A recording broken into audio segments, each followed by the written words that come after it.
Hello বন্ধুরা, সবাইকে স্বাগত জানিয়ে আরেকটা ব্লগ। দেখুন, আজকে আমি বানাবো পমফ্রেট মাছের ঝাল সর্ষে কাঁচা লঙ্কা দিয়ে।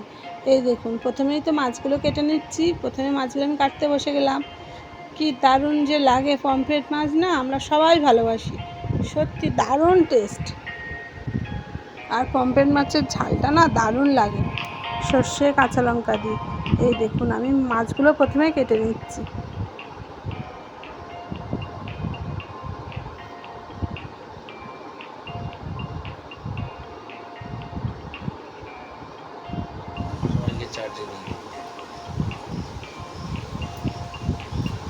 এই দেখুন, সব মাছগুলো আমি কেটে নেবো একটা একটা করে।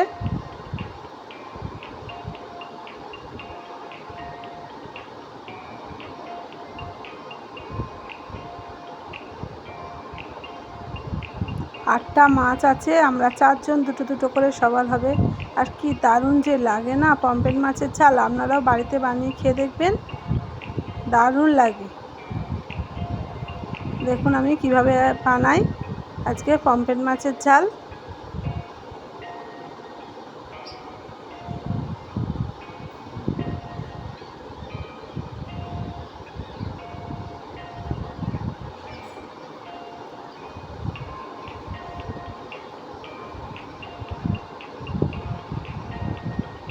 এই যে 8টা মাছ, এই দেখুন কি দারুণ লাগছে মাছগুলো দেখতে।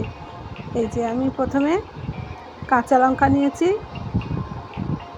সর্ষে দিয়ে দিলাম। এই সর্ষে আর কাঁচা লঙ্কা একসাথে আমি বাটবো। আর মাছটা এদিকে নুন হলুদ মাখিয়ে নিচ্ছি।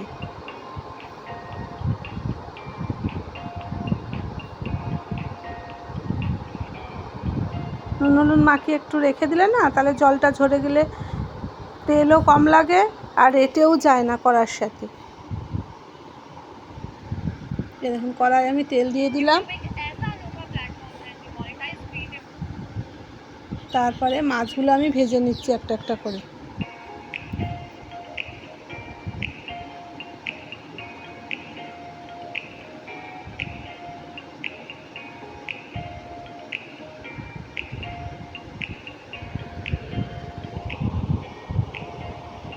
তারপর আমি ভালো করে এটাকে করে ছাঁকনি দিয়ে ছেঁকে নিচ্ছি, সর্ষেটা গুলে নিলে তাহলে অ্যাসিডও হয় না আর সর্ষেটা ভালোও লাগে খেতে। একটু ছেঁকে নিয়ে যদি এই চিবড়েগুলো যেগুলো বেরোলো খোসাগুলো, এগুলো আমি ফেলে দিচ্ছি।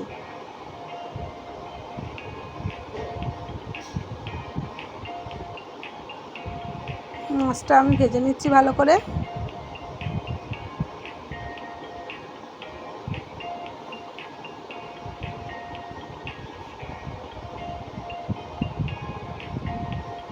এই যে মাছগুলো ভেজে নিলাম। তারপরে তেলের মধ্যে আমি কাঁচা লঙ্কা চিড়ে দিয়ে দিলাম, দিয়ে একটু কালো জিরে ফোড়ন দিলাম। কাঁচা লঙ্কা আর কালো জিরে ফোড়ন দিয়ে না সর্ষে ঝাল দারুণ লাগে। আর এই যে সর্ষে বাটাটা আমার ছেঁকে রেখেছিলাম, সেটা দিয়ে দিলাম। হলুদ দিলাম আর একটু লবণ দিলাম।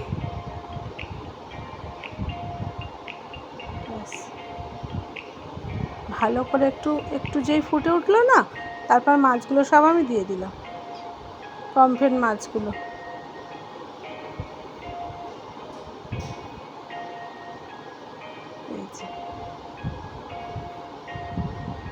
এই যে ফুটছে, আর নামানোর 3-4 মিনিট আগে আমি একটু সর্ষের তেল দিয়ে দিলাম।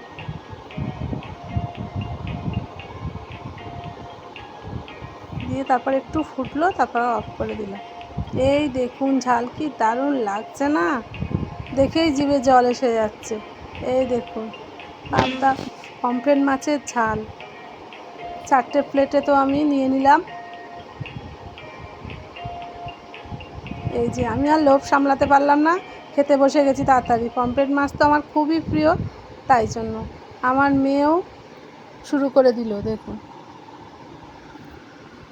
এই যে